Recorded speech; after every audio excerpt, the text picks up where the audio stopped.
Made it to our spot. So, I still have bedhead. Yikes. So we just got to our beautiful spot up here, kind of close to Eldora, Colorado, the ski resort right outside of Nederland. We have all this area to ourselves. It's absolutely gorgeous. And for those of you guys that are going to be traveling up here, so we're up West Magnolia Road, but we just pulled off at the trailhead instead of at one of the campsites because the roads were really, really messed up going. A lot of washboarding.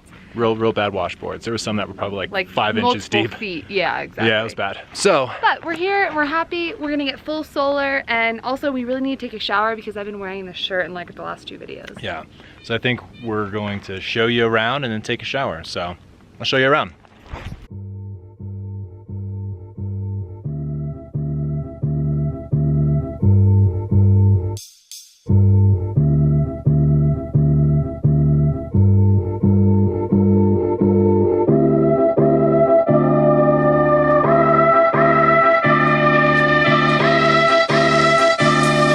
Taking a shower inside. Changed my mind. It's cold outside. All right, good morning. We had a fantastic evening here. We just kind of took it easy, cooked some dinner, and watched a couple movies. And then we noticed the stars were really visible last night. So I stepped out and took a couple long exposure pictures. And it was just a great evening. And then we woke up and watched the sunrise with the kittens, and really couldn't have a better bus experience than right now. Best day ever! Best day ever. Just this morning we've been watching some Planet Earth 2, getting inspired to go on our hike. Not that we really need it, it's really gorgeous out here. It's just... We like to get hyped. We like to get super hyped. I think we're just gonna get ready and go on a hike.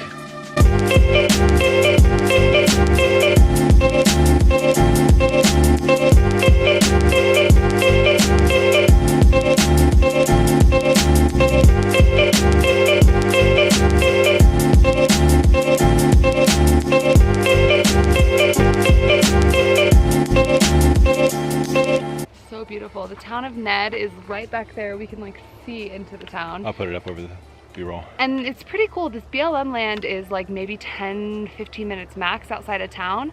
It's super, super gorgeous. And also the town of Ned has everything you need. Food, propane, water fill up. It's a little more expensive. Definitely. A couple dollars more expensive because it's in the Hawaii mountains. Expensive. Hawaii expensive.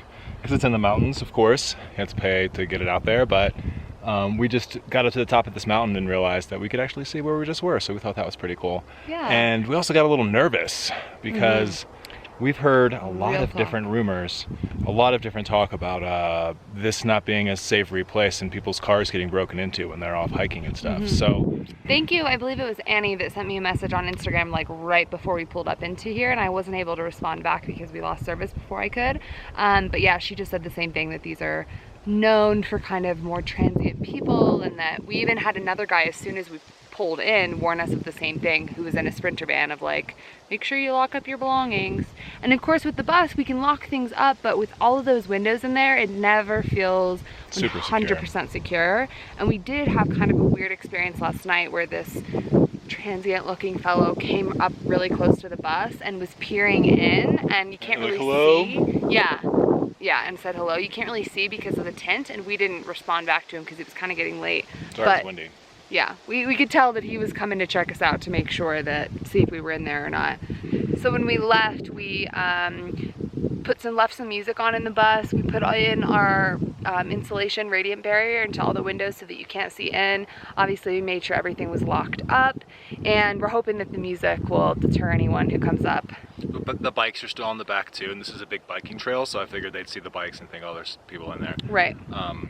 But yeah, it's kind of a bummer because the energy out here in the mountains is absolutely fantastic, and this is honestly for me the peak of bus life, coming out in the middle of the mountains, this is what service. What we really thought of and what we long for when we think about livingZEAL is taking the bus out, and I mean, this is what we truly love to do. It's great. But yeah, it's always a bummer when you have situations like that where you know that people are looking to take advantage of other people, and it sucks. It changes the whole vibe of the place. It does. And even if no one messes with you, just the thought of it and knowing that the spot is great, it makes the bus feel different. So this spot might be shorter lived than we initially anticipated, but hey, that's kind of a big part of bus life, right? Rolling with it. It's just rolling with it. Yeah. So we're gonna finish out this hike and I think we're gonna head back, yeah, because we've been gone for like maybe 30-40 minutes, and it's you start getting that feeling in the pit of your belly, and it's like, okay, we gotta go. You don't really enjoy the hike anymore, so all right, we're gonna get back to the bus. That all being said, now we're thoroughly freaked out. Yeah.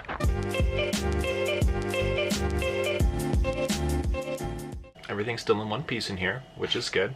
No one tried to break in. There's been a lot of people coming and going, and you know, some people look at the bus just kind of like, oh hey, there's a cool RV, I like, you know, longingly or whatever, and then we just try to pay attention to people's body language. Zaina's actually much better at that than I am. To their gazes. Yeah, to how they're looking at the bus.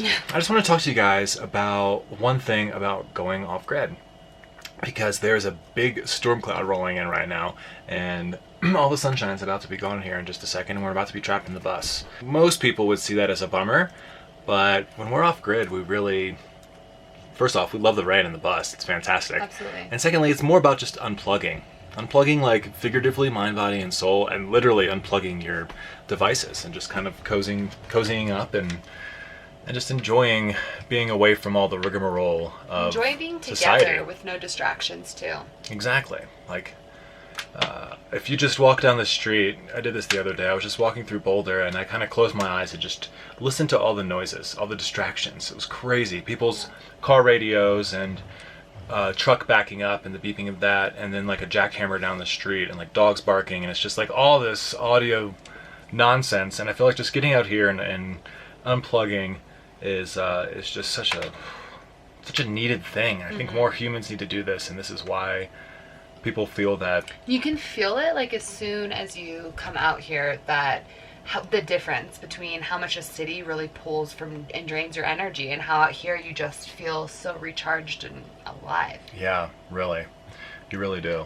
So anyway, I guess we're just gonna hunker down, tighten down the, what is it called? Batten down the hatches? Batten them down. Batten down the hatches, and throw some radiant barrier over the solar in case it hails.